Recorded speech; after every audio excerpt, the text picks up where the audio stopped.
Bismillahirrahmanirrahim. Lecture of Biology for 10th class. So students, before we start the chapter number 10, we will discuss the short introduction of the content of the book. So the first chapter will be gaseous exchange, that is chapter number 10. The next chapter will be chapter number 11, homeostasis. Chapter number 12 is coordination and control. Chapter number 13, sport and movement. Chapter number 14 is given reproduction. Chapter number 15 is inheritance. Chapter number 16, man and his environment. Chapter number 17 is biotechnology. And the last chapter of your book, that is chapter number 18, is pharmacology. Now students, we will start the chapter number 10, that is gaseous exchange. Basically in grade 9 we have studied how cells generate ATP from food.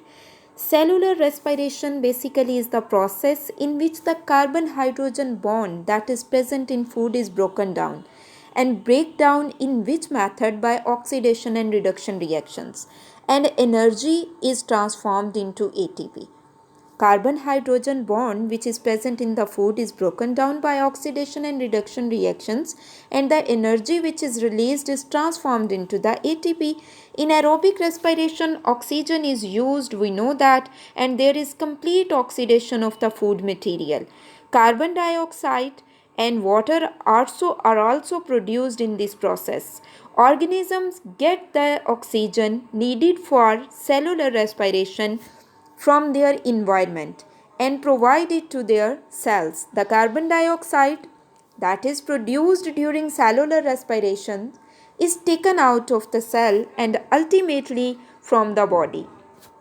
अब students, अगर हम chapter number 10 gaseous exchange की बात करें तो हमने grade 9 में ये पढ़ा था कि सेल किस तरह से एटीपी जनरेट करते हैं फूड से. ठीक है, अगर हम फूड की बात करें तो फूड जो हम खुराक लेते हैं उसमें हमारे पास कार्बन हाइड्रोजन बॉन्ड्स होते हैं. जब वो carbon hydrogen bonds break down होते हैं, लाइक हमारे पास इस तरह से कार्बन हाइड्रोजन बॉन्ड्स होते हैं फूड में, जब ये बॉन्ड ब्रेक होती है ना तो एज अ रिज़ल्ट क्या चीज़ रिलीज़ होती है? एनर्जी रिलीज़ होती है. और ये बॉन्ड किस तरह से ब्रेक करते हैं? By oxidation and reduction reactions. ये बॉन्ड किस तरह से ब्रेक करते हैं? ये बॉन्ड ब्रेक करते हैं by oxidation and reduction reactions. Okay students, अब इस प्रोसेस में जो एनर्जी रिलीज़ होती है वो एटीपी की फॉर्म में स्टोर कर ली जाती है, और जब उसकी ज़रूरत होती है उसे हम यूज़ कर लेते हैं. ठीक है, जो फूड हम लेते हैं उसमें कार्बन हाइड्रोजन बॉन्ड होते हैं.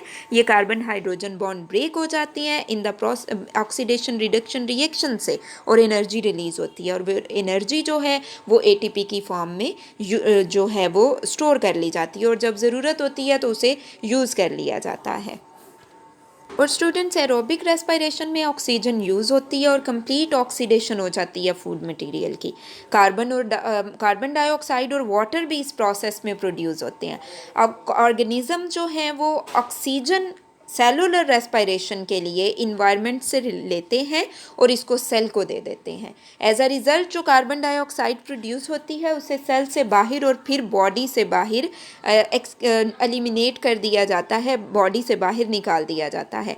So the taking in oxygen and giving out carbon dioxide is termed as gaseous exchange. Taking in oxygen and giving out of carbon dioxide is called as gaseous exchange. And the term breathing is used for the process through which animals take air in their bodies to get oxygen from it and then given out the air for getting rid of carbon dioxide. अगर हम gaseous exchange की बात करें तो ये हमारे पास basically क्या होता है, जिसमें ऑक्सीजन ले ली जाती है और कार्बन डाइऑक्साइड जो है वो निकाल दी जाती है, रिलीज़ कर दी जाती है, उसे हम गैसियस एक्सचेंज कहते हैं. और ब्रीदिंग क्या है? ब्रीदिंग एक ऐसा प्रोसेस है जिसमें ऑक्सीजन बॉडी के अंदर लेके बेसिकली एयर बॉडी के अंदर लेके जाई जाती है, उसमें से ऑक्सीजन ले ली जाती है और कार्बन डाइऑक्साइड जो है वो बॉडी से बाहर निकाल दी जाती है. इस प्रोसेस को हम ब्रीदिंग का नाम देते हैं. Thus breathing basically is a mechanical or physical process, while respiration is mechanical and a biochemical process. Breathing is a mechanical or physical process, while that respiration is the mechanical or biochemical process. Now students, mark the questions related to introduction of chapter number 10.